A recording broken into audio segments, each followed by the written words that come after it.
Hi friends, இன்றைக்கி நம்ம முட்டை குழம்பு என்னோடய ஸ்டைலில் எப்படி செய்யலான்னு பார்க்கலாம். குழம்பு செய்ய தேவையான பொருட்கள் இவை.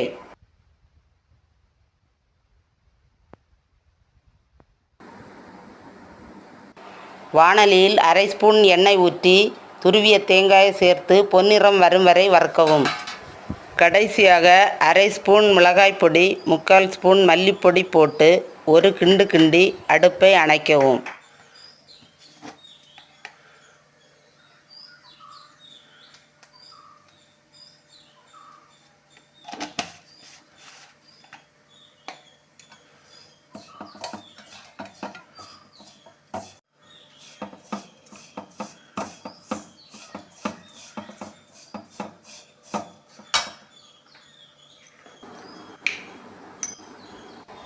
அடுத்து அந்த சூட்டில் மஞ்சள் பொடி 1/4 ஸ்பூன், கரம் மசாலா 1/4 ஸ்பூன், பெருஞ்சீரகப்பொடி அரை ஸ்பூன் சேர்த்து கிளறி வைக்கவும்.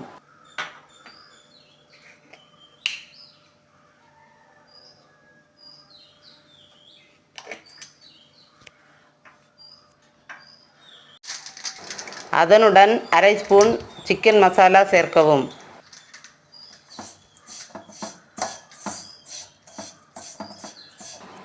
இதனை நன்கு ஆறவிட்டு மிக்சியில் நைஸாக அரைத்து கொள்ளவும். பின்பு வாணலியில் தேவையான அளவு எண்ணெய் விட்டு கடுகு கறிவேப்பிலை போட்டு தாளிக்கவும்.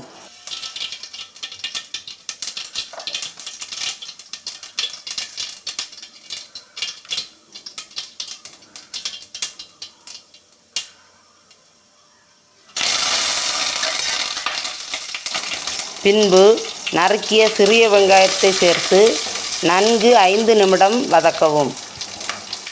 அதனுடன் பச்சை மிளகாயை 2ஆக நறுக்கி சேர்க்கவும்.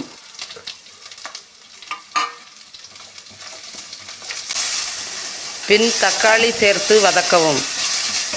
தக்காளி வதங்கிய பின் பூண்டு பேஸ்ட் சேர்த்து வதக்கவும். அடுத்து அரைத்த தேங்காயை சேர்த்து தேவையான அளவு தண்ணீர் விட்டு கொதிக்க விடவும். தண்ணீர் வற்றிய பின் முட்டைகளை சேர்த்து கொத்தமல்லி தழைகளை தூவி இறக்கவும்.